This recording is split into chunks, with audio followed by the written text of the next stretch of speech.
Hello guys, तो स्वागत है आप सभी का पीएस एक्सप्लेन चैनल में। एसके साजिदुल एंड कनक भाई, thank you for the super chat. तो चलिए स्टार्ट करते हैं। लास्ट एपिसोड में हमने देखा था टोनी सोच रहा होता है डार्क वेब वालों, तुम्हारे मेथड ना सच में काफी ज्यादा रूथलेस है। पहले तुम लोगों ने मेरे ऊपर जी भर के अटैक करा और जब तुम मेरा कुछ भी नहीं बिगाड़ पाए तो तुम मेरी फैमिली को इन्वॉल्व कर रहे हो, लेकिन तुम्हें नहीं पता कि तुमने यहाँ पे कितनी बड़ी गलती करी है। अब जो मैं करूँगा ना वो तो तुम लोग संभाल भी नहीं पाओगे।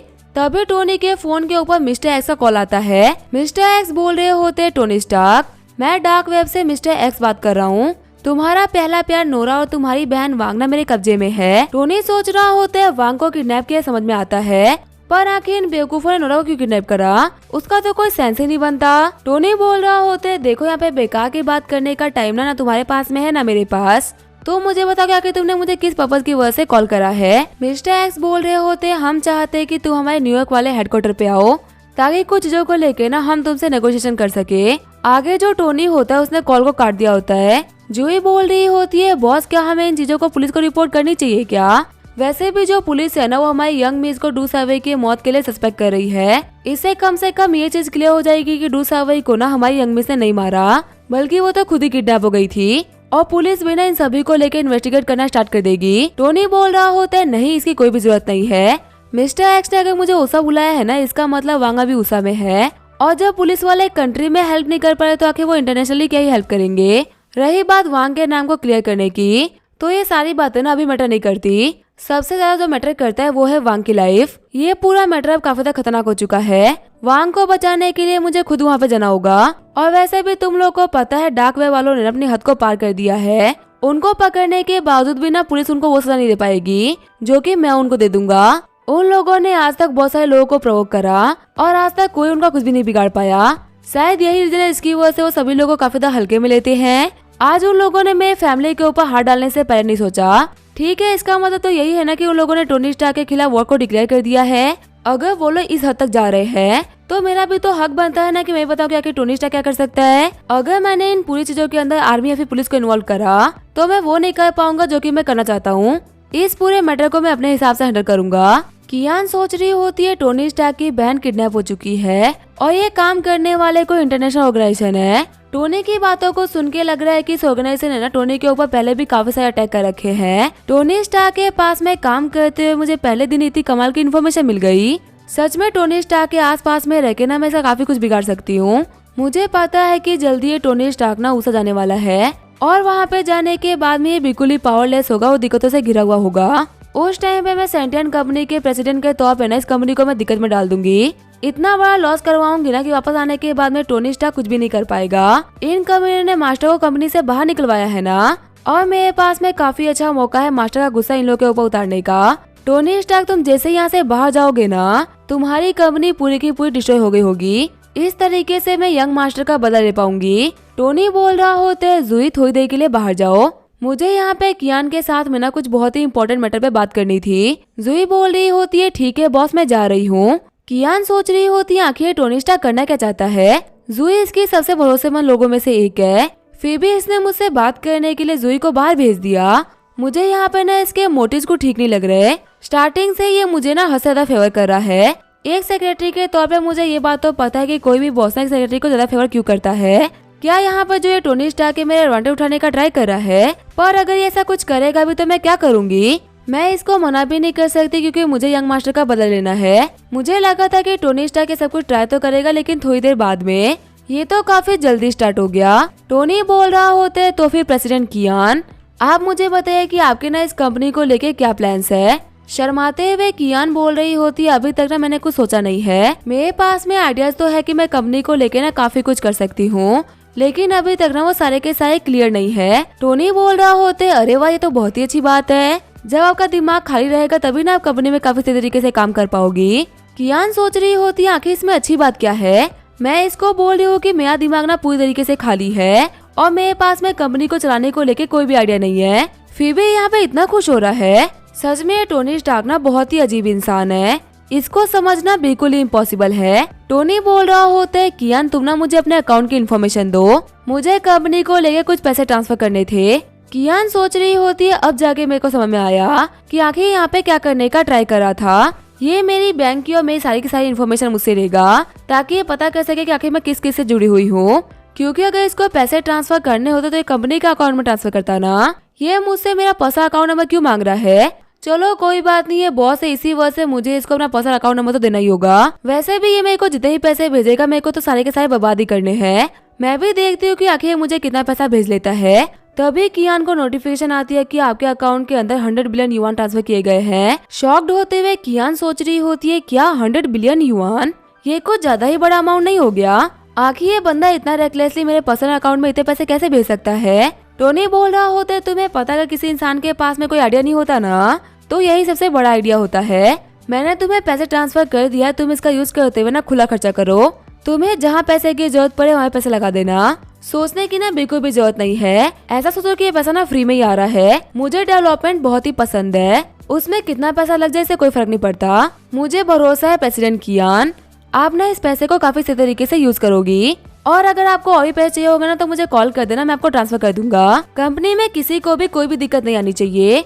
टोनी को ऐसे पैसे ट्रांसफर करते हुए देख के कियान बोल रही होती है, ठीक है बॉस। कियान सोच रही होती है कि टोनी स्टार्क कैसे बिजनेस करता है। मेरे को तो लगा था कि ये बहुत ही कैलकुलेटिव होगा और पैसे पैसे जोड़ता होगा, लेकिन ये तो यहाँ पे पैसे को ऐसे खर्च कर जैसे कि इसके लिए पैसे की कोई वैल्यू ही नहीं है। और इसने यहाँ पे पैसे को ना ऐसे ट्रांसफर कर दिया बिना किसी प्रोसीजर और पेपर वर्क के। मिस्टर स्टार्क ना सच में काफी जनरस इंसान है। और अगर ये आपको बोल रहे हैं ना कि आपके ऊपर भरोसा कर रहे हैं, इसका मतलब सच में आपके ऊपर आंख बंद करके भरोसा कर रहे हैं।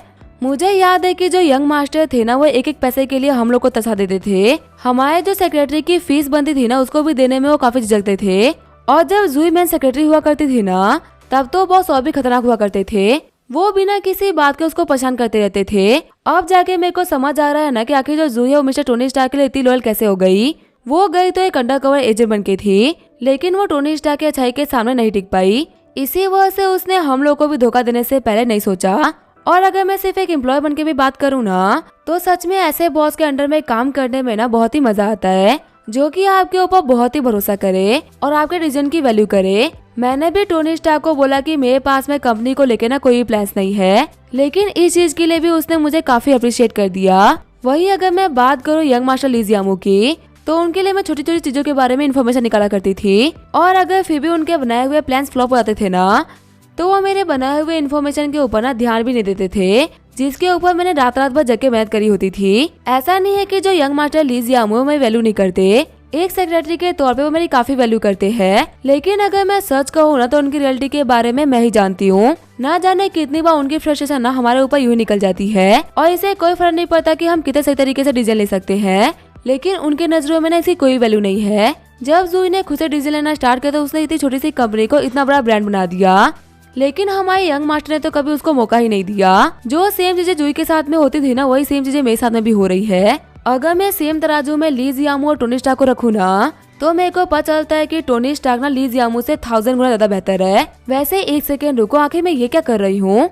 मैंने ली फैमिली के अंडर में रहते हुए स्पेशल ट्रेनिंग करी है। मेरे को बचपन से इसी वजह से ट्रेन किया गया है ताकि मैं ली फैमिली को सर्व कर सकूं। और भले यंग मास्टर हमारे साथ में कभी कभी गलत बिहेव कर देते हैं, लेकिन उन्हीं की फैमिली की वजह से आज हम लोग जिंदा भी है। उन लोगों को बिट्रे करने के बारे में आखिर मैं इतनी जल्दी कैसे सोच सकती हूँ? मैं इतना बुरा काम नहीं कर सकती। मुझे अपनी ट्रेनिंग को याद रखना होगा और हमेशा के लिए ली फैमिली के लिए लॉयल रहना होगा। मैं इस टोनी स्टार्क के लिए उनको बेट्रे नहीं करूंगी। मैं जुई की तरह कोई गद्दार नहीं हूँ। कियान बोल रही होती है, बॉस अगर कोई काम नहीं है तो मैं जा सकती हूँ क्या? टोनी बोल रहा होता है, हाँ बिल्कुल तुम जा सकती हो। जैसे ही कियान बाहर आती है, वो देखती है जुई को, जो कि बाहर उसी का वेट कर रही होती है। कियान बोल रही होती है, देख के लग रहा है कि जो प्रेसिडेंट जुई है ना, वो मेरा ही वेट कर रही थी। वैसे प्रेसिडेंट जुई, क्या मैं जान सकती हूँ कि आपको मेरा इतना इंतजार क्यों था? जुई बोल रही होती है, कियान हम दोनों ने ही ना सेम ट्रेनिंग ली है। हमेशा मैं रैंक 1 रही और तुम रैंक 2। हमारा नेचर और हमारा हर एक काम करने का तरीका ना बिल्कुल सेम है। मुझे पता है कि तुम ली फैमिली को ना इतना इजीली धोखा नहीं दोगी। भले ही बॉस ने तुम्हें इतना बड़ा मौका दिया है, लेकिन फिर भी तुम्हें बॉस के इस दिए हुए मौके की ना बिल्कुल भी कदर नहीं होगी। और वैसे अगर मैं सच बोलूं ना, तो इसमें तुम्हारी कोई गलती भी नहीं है। हम लोग को ट्रेनिंग ऐसे दी गई है कि हम लोग बिल्कुल भी धोखा नहीं दे सकते। जब तक मैंने भी रियलिटी को फेस नहीं कराना, तब तक मेरे को भी भरोसा नहीं हुआ कि बॉस हम लोग को धोखा दे सकते हैं। और तब तक मैं भी टोनी स्टार्क के लिए लॉयल नहीं हुई थी। लेकिन देखो कियान, मैंने बहुत सारी गलतियाँ करी। इसी हक से मैं तुम्हें यहाँ पे एडवाइस कर रही हूँ, एक बार प्लीज ना कुछ भी करने से पहले 100 बार सोच लेना। टोनी स्टार्क ऐसा इंसान जिंदगी में बहुत ही कम मिलता है। अगर तुम ऐसे इंसान को धोखा दे रही हो ना तो सच में तुम बहुत ही गलत करोगी। अगर तुम्हें लग रहा है ना कि बॉस ली फैमिली को अपना राइवल समझते हैं तो तुम बिल्कुल ही गलत समझ रही हो। बॉस के नजरों में ली फैमिली कुछ भी नहीं है। जल्दी जो ली फैमिली है ना वो तो अपने आप ही डिस्ट्रॉय हो जाएगी। उसको डिस्ट्रॉय करने के लिए हमें कुछ भी करने की जरूरत नहीं है। अगर मेरे इतना बोलने के बावजूद भी तुम डबल एजेंट के तौर पे काम कर रही हो तो कोई बात नहीं। तुम्हारे ट्रिक्स को फेल करने के लिए मैं हूँ बॉस के साथ में। सीन चेंज होता है, मैं टोनी के ऑफिस का सीन दिखाया जाता है। टोनी सोच रहा होता है जो कियान है तो बहुत ही कमाल की निकली। मैंने इसको पूरे 100 बिलियन युआन दिए हैं, लेकिन जो इसकी अफेक्शन है ना वो अभी तक -80 रह गई।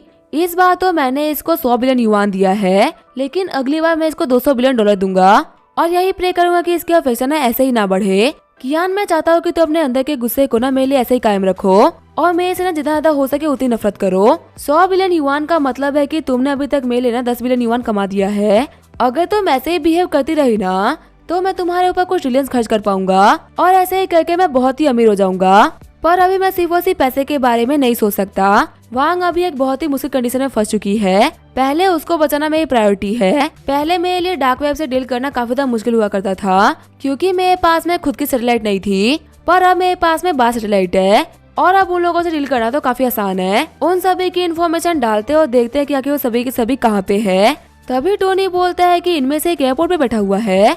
देखते हैं कि आखिर एयरपोर्ट पे बैठ के कर क्या रहा है। लगता है कि डार्क वेब के बंदों के साथ मेरा नोरा बैठी हुई है क्योंकि इसने जो हुडी पहन रखी है वो पिंक कलर की है और इसके हाथों में जो वॉच है, दोनों चीजें मैंने ही नोरा को गिफ्ट करी थी। एयरपोर्ट की लोकेशन बता रहा है ना कि ये दोनों अभी लास वेगस के एयरपोर्ट पे बैठे हुए हैं। अगर नोरा लास वेगस में है ना तो पक्का से वांग भी लास वेगस में ही होगी। लेकिन अभी डार्क वेब वाले तो मेरे को बोले थे कि मेरे को मिलने के लिए न्यूयॉर्क आना है। अगर उन लोगों का प्लान होता कि वो नोरा और वांग को छोड़ देंगे तो वो लोग मेरे को लास वेगस बुलाते, ना कि न्यूयॉर्क। अगर वो लोग मेरे को न्यूयॉर्क बुला रहे इसका मतलब उन लोगों ने मेरे लिए ट्रैप बिछा रखा है। उन लोगों को क्या लगता है क्या मैं कोई बेवकूफ हूँ जो कि बिना कुछ चेक किए उन लोगों के ट्रैप में ऐसे ही फंस जाएगा। ये बात सच है कि मेरी बहन उन लोगों के कब्जे में है, पर मुझे भी ना मेरी बहन को बचाने के लिए जाना है, न कि उन लोगों के ट्रैप में फंसने के लिए। ठीक है लास वेगस, खुद हो जाओ, तुम्हारे पास में टोनी स्टार्क आ रहा है। आगे जो टोनी होता है अपने प्राइवेट जेट का यूज करते हुए निकल गया होता है। अपने आप को मिरर में देखते हुए टोनी बोल रहा होता है, हाँ ये लुक ना बिल्कुल सही है। मेरे इस रूप के अंदर कोई भी नहीं पहचान पाया कि मैं टोनी स्टार्क हूँ। साइड में खड़ी एयर होस्टेस बोल रही होती है, मेरे को तो बिलीव ही नहीं हो रहा कि हमारे मास्टर टोनी स्टार्क है। अगर मैंने इनको खुद चेंजिंग रूम में जाके वहाँ से बाहर आते हुए नहीं देखा होता ना तो मैं तो बिलीव ही नहीं करती कि हमारे बॉस टोनी स्टार्क है।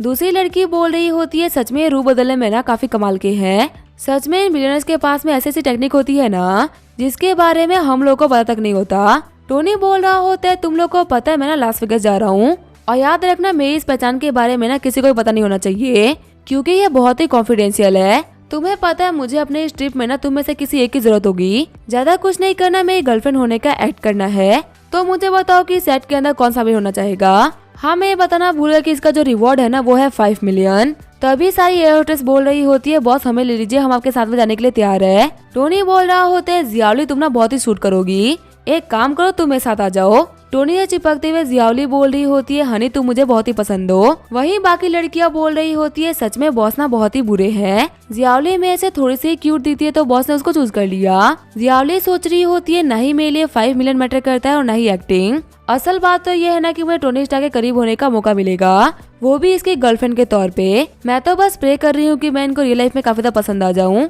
अगर ऐसा हो गया तो ये मेरे लिए काफी कमाल की अपॉर्चुनिटी बन जाएगी और मैं पूरा ट्राई करूंगी कि ये चीज ना रियलिटी में बदली जाए। आगे जो टोनी होता है वो लास वेगस पे लैंड कर गया होता है। टोनी बोल रहा होता है, टैक्सी मुझे यहाँ पे ना सबसे बड़े कैसीनो में लेके चलो। फिर टोनी सोच रहा होता है, डार्क वेब में आ रहा हूँ, तुम्हें नहीं पता मैं सबसे पहले तुम्हारे रिसोर्सेज को खत्म करूंगा और फिर मैं तुम लोग के पास में आऊंगा ताकि तुम लोग चाह के बिना कुछ भी ना कर पाओ। आगे जो टैक्सी वाला होता है वो टोनी को बेस्ट कैसीनो में लेके आ गया होता है। टोनी बोल रहा होता है, सच में ये जगह ना बहुत ही कमाल की है। मैं समझ गया कि आखिर लास वेगस को ना क्यों सिटी ऑफ लाइट बोलते हैं। एक ऐसा है जो ये कभी सोता ही नहीं है और अगर आपके पास में पैसा और आप मजा करना चाहते हैं तो इस शहर से बेटर ऑप्शन आपके पास में और कोई नहीं है। एंटर करते हुए टोनी सोच रहा होता है, नोरा को ना डार्क वेब वाले लास्ट टाइम यहीं पे लेके आए थे। इसका मतलब क्लियर है कि कसिनो वालों का और डार्क वेब वालों को ना आपस में कोई ना कोई तो लेना देना है। अगर डार्क वेब अपने टारगेट को यहाँ पे रख रहा है ना तो ये जगह बिल्कुल भी सिंपल तो नहीं हो सकती। और अगर नोरा को यहाँ पे लेके आया गया है तो हो सकता है कि वांग का पता ही मुझे यही चले। जब टोनी एंटर करता है तो वो देखता है कि वहाँ पे सभी लोग गैम्बलिंग कर रहे होते हैं। टोनी सोच रहा होता है सभी का अटेंशन खींचने का ना सिर्फ और सिर्फ एक ही तरीका है, मुझे यहाँ पे कुछ बहुत ही बड़ा गेम खेलना होगा। अब इसका क्या होगा हम देंगे नेक्स्ट एपिसोड में। तब तक के लिए वीडियो देखने के लिए थैंक यू।